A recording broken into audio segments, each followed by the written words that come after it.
Oh, hi. It's very important to review. A little trick.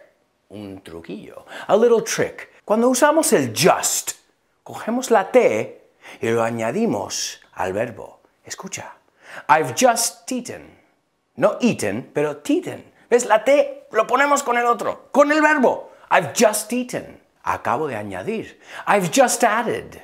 I've just added. I've just invented. I've just invented.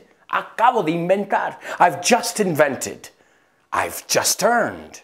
¿Ves? Earn, ganar. I've just earned 1 million euros.